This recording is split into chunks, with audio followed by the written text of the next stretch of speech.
Hi, I'm Rhonda Pick, Managing Editor of Pig Health Today. Joining me is Dr. John Deen, Distinguished Global Professor at the University of Minnesota. Welcome. Thanks very much for the invitation. Great to have you here. We're going to talk a little bit about technology, and specifically the pork industry has a reputation for embracing technology. What have you learned as far as opportunities in that area? It's been a subject for a long time for me. Part of my PhD was actually on the subject, and A few years ago, about 30 years ago.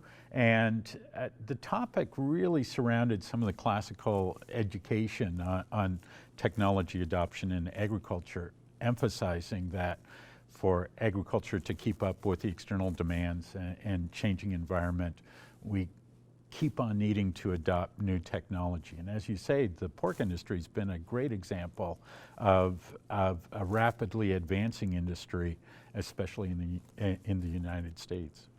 Is rapidly adopting technology always a good thing? It can be good, but there's a risk of doing too much and too quickly without thoroughly examining the technologies, and the other side is being too risk averse and not getting involved in some of these evaluations. Can you think of a good example of when maybe the pork industry has adopted a technology a little too quickly? I've taken the example of weaning age quite often, and it's gone back many years. We tried to control many diseases by reducing the weaning age of piglets and also increasing the productivity of the sow herd. Unfortunately, we didn't examine all aspects throughout the whole pork chain, and we found that we overextended that reduction in weaning age. How about a shining bright light example where maybe the pork industry's embraced the technology early and it's really paid off? I think there's a number of examples. One good example would be all-in-all-out production of actually dividing the populations and reducing disease pressure on that basis.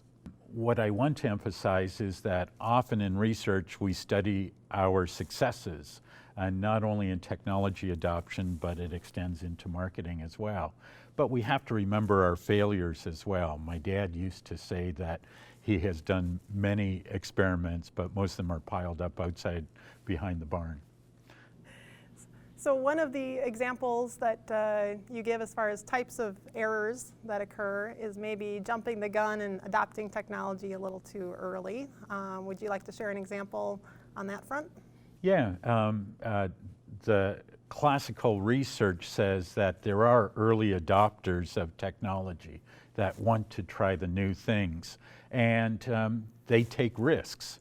And the risks seem to occur in a number of fashions, but the most common problem tends to be that it may be a good technology, but we don't know for whom or for when. We have a lot of examples of technologies that have been taken up early and then have failed later on when we fully examine them. And in many cases, we adopt technologies based on the idea rather than the experience with them. And someone has to take the bull by the horns and evaluate these technologies. Sometimes it's through universities, through controlled experiments. But even there, we don't know the full extent how the technology will work under different situations.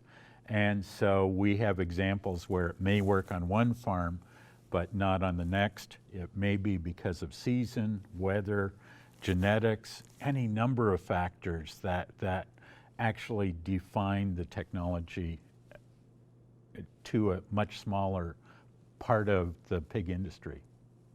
Another type of error that you talk about would be related to people maybe giving too overly positive of results to maybe validate that they've made a good decision to adopt the technology early. Talk a little bit more about that. Oh, that's an age-old bias, that if we decide to do something, we want to be right. And so early adopters tend to finesse technologies to make them work on their farm, And we also reward people through attention, through opportunities to speak on at conferences such as this, if they are successful in adopting a new idea. And but often those ideas are biased, and it just takes some time and some more critical thinking. Sometimes in terms of university projects, we call it blinding, that we don't know what the technology is, but it's not always possible for some things such as changing weaning age, for instance. What about situations when maybe the technology is good in a certain application, but it just might not match real-world pig production? Exactly, and that's a criticism of the university, that we try hard, but we have limited populations.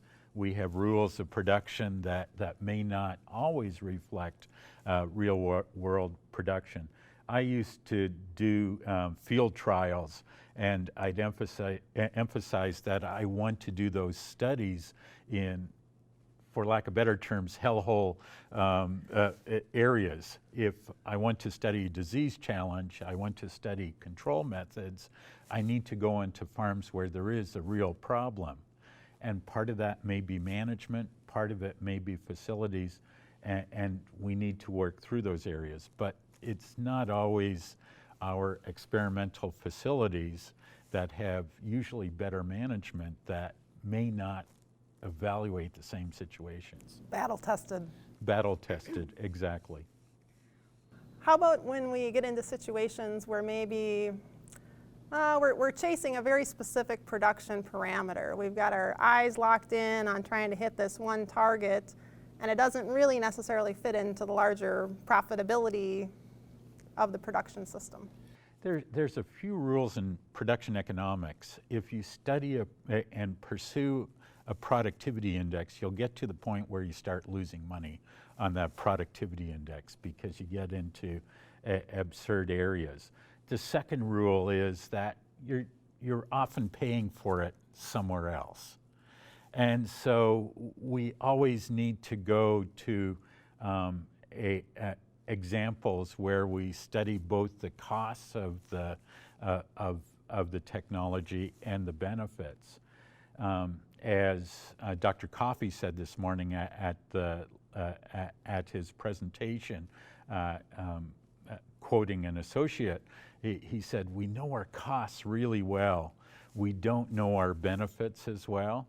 And so we're always biased in our measurements, and we need to do more economics and less productivity analysis. When we look at evaluating risk and taking risks, what is maybe the broader context to the industry as a whole when we pursue something too early or maybe not soon enough? There's two lessons I think that we need to learn here. Number one is that some of those new technologies are extraordinary and taking advantage of capabilities in computers and cameras and the like to be able to understand our farms. And they're quite novel, and we need to take the other considerations into account.